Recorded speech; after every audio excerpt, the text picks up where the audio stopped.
जो चिदम्बरम जी ने कहा उससे मैं सहमत हूं, मगर ये जो चुनाव है ये लोकतंत्र को और संविधान को बचाने का चुनाव है।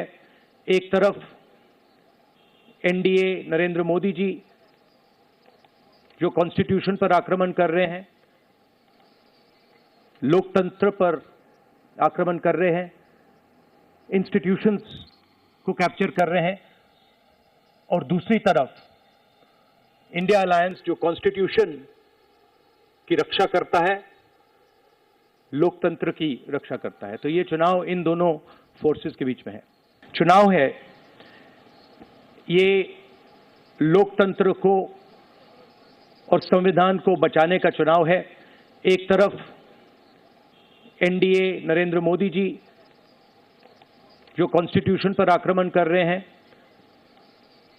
लोकतंत्र पर आक्रमण कर रहे हैं, इंस्टीट्यूशंस को कैप्चर कर रहे हैं, और दूसरी तरफ इंडिया अलायंस जो कॉन्स्टिट्यूशन की रक्षा करता है, लोकतंत्र की रक्षा करता है। तो ये चुनाव इन दोनों फोर्सेस के बीच में है कि हिंदुस्तान के राजनीतिक स्ट्रक्चर में हो क्या रहा है। आरएसएस ने और बीजेपी ने और खासतौर से नरेंद्र मोदी जी ने जो स्ट्रैटेजी बनाई है, उसका फाउंडेशन क्या है, उसकी नींव क्या है, सबसे पहले यह समझना है। नरेंद्र मोदी जी ने जैसे अदानी जी की मोनोपोली है पोर्ट्स पर, इंफ्रास्ट्रक्चर पर, डिफेंस में, वैसे नरेंद्र मोदी जी ने पॉलिटिकल फाइनेंस की मोनोपोली बनाई है। कैसे बनाई है? ED, CBI, income tax department का प्रयोग करके। अगर आप बॉन्ड स्कीम्स को देखें तो उसमें साफ दिख जाता है कि नरेंद्र मोदी जी ने, बीजेपी ने एक प्रकार से पॉलिटिकल फंडिंग एक्सटॉर्शन से, धमकी से, प्रेशर से बनाई है। खारगे जी ने कहा जो भी भ्रष्ट हैं वो सब बीजेपी में जा रहे हैं। उसका कारण है क्योंकि नरेंद्र मोदी जी चाहते हैं कि पॉलिटिकल फाइनेंस की मोनोपोली उनके हाथों में हो। अब हमारे बैंक अकाउंट बंद कर दिए, हमारे पास ओरिजिनल रास्ता जो था वही हमारा रास्ता है। हम जनता के साथ जाकर मिलकर उनके लिए लड़ते हैं। ये जो मैनिफेस्टो बना है, ये मैनिफेस्टो कांग्रेस पार्टी ने नहीं बनाया है। ये मैनिफेस्टो हिंदुस्तान की जनता ने बनाया है। हमने सिर्फ इसको लिखा है, ठीक है, और हमने सिर्फ इसको लिखा है।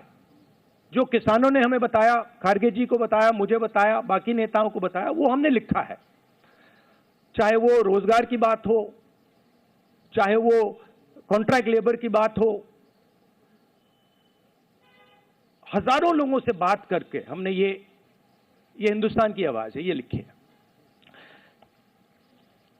मगर जो राजनीति में आज हो रहा है वो क्लियर है कि सब पार्टीज को नरेंद्र मोदी, ईडी, सीबीआई, इन इंस्टीट्यूशंस को कैप्चर करके फाइनेंशियली मोनोपोली बना रहे हैं अपनी। और चुनाव के बाद रियलिटी है कि ये जो फाइनेंशियल मोनोपोली बड़ी इंटरेस्टिंग चीज है, क्योंकि सारा इंफॉर्मेशन, सारा का सारा इंफॉर्मेशन, किससे एक्सटॉर्शन किया है, किसको कॉन्ट्रैक्ट दिया है, कॉन्ट्रैक्ट देने के बाद उसने कितना पैसा दिया है, वो पूरी ब्लूप्रिंट, पूरी की पूरी ब्लूप्रिंट इलेक्टोरल बॉन्ड्स में लिखी हुई। The interest of the vast majority of our people, that India is not run for 2 or 3 large conglomerates, large businesses, that it is run for the vast majority of people, that we are not a nation of monopolies, we are a nation where there is fair competition among businesses. So I think it's important to understand that this election is a fundamentally different election. I don't think democracy has been as much at risk, the constitution has been as much at risk as it is today. In Hindi, sir. ये जो चिदम्बरम जी ने कहा उससे मैं सहमत हूं, मगर ये जो चुनाव है ये लोकतंत्र को और संविधान को बचाने का चुनाव है। एक तरफ एनडीए नरेंद्र मोदी जी जो कॉन्स्टिट्यूशन पर आक्रमण कर रहे हैं,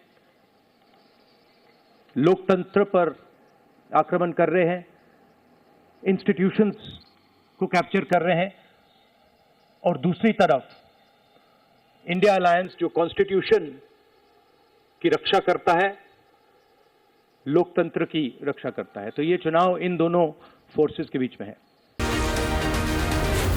Zee News.